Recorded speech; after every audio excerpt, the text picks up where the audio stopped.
Subscribe कीजिए हमारे channel भक्ति सागर 105 को और सब्सक्राइब करने के बाद बेल आइकन को दबाइए ताकि आने वाली वीडियो की नोटिफिकेशन आपको रेगुलर मिलती रहे। जय माता दी दोस्तों, बात कर रहे हैं माँ दुर्गा के दूसरे स्वरूप माँ ब्रह्मचारिणी की व्रत कथा एवं पूजन विधि के बारे में। ब्रह्मचारिणी माँ दुर्गा का दूसरा रूप है। इनकी उपासना नवरात्रि के दूसरे दिन की जाती है।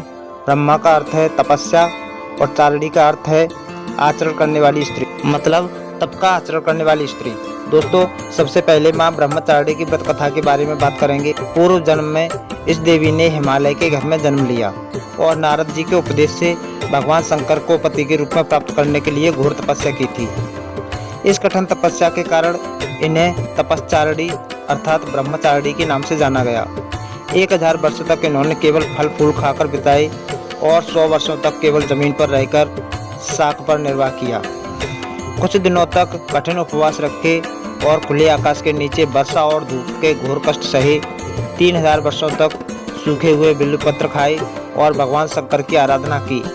इसके बाद तो इन्होंने सूखे बिल्वपत्र भी खाना छोड़ दिया। कई हजार वर्ष तक निर्जल और निराहार रहकर तपस्या करती रहीं। पत्तों को खाना छोड़ देने के कारण ही इनका नाम अपर्णा पड़ा। कठिन तपस्या के कारण देवी का शरीर एकदम क्षीण हो गया।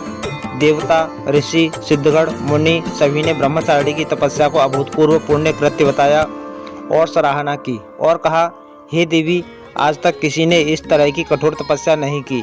यह सब आपसे ही संभव था। आपकी सभी मनोकामना पूर्ण होंगी और भगवान भोलेनाथ तुम्हें पति के रूप में प्राप्त होंगे। अब तपस्या छोड़कर घर लौट जाओ, आपके माता पिता आपको लेने आ रहे हैं। इस कथा से हमें जो शिक्षा मिलती है वह यह है कि जीवन में जितने भी कठिन संघर्ष आए पर हमारा मन विचलित नहीं होना चाहिए। माँ ब्रह्मचारिणी देवी की कृपा से सर्व सिद्धि प्राप्त होती। दोस्तों, अब बात करते हैं ब्रह्मचारिणी पूजा विधि के बारे में। सबसे पहले आपने जिन देवी देवताओं और गणों व योगिनियों को कलश में आमंत्रित किया है उनकी फल फूल अक्षत रोली और चंदन से पूजा करें।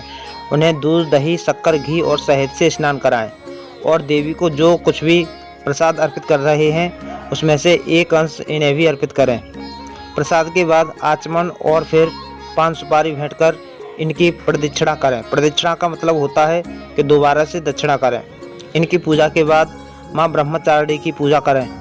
देवी की पूजा करते समय सबसे पहले हाथों में एक फूल लेकर प्रार्थना करें। इसके बाद देवी माँ को पंचामृत से स्नान कराएं और फिर अलग अलग तरह के फूल अक्षत कुमकुम सिंदूर अर्पित करें। देवी को गुड़हल का फूल, जो एक लाल रंग का विशेष फूल होता है, और कमल बहुत पसंद होता है, उसकी माला पहनाएं।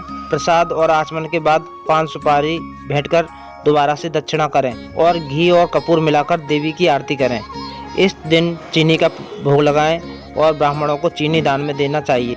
मान्यता है कि ऐसा करने से मनुष्य दीर्घायु होता है। इनकी उपासना करने से मनुष्य में तप त्याग सदाचार की वृद्धि होती है।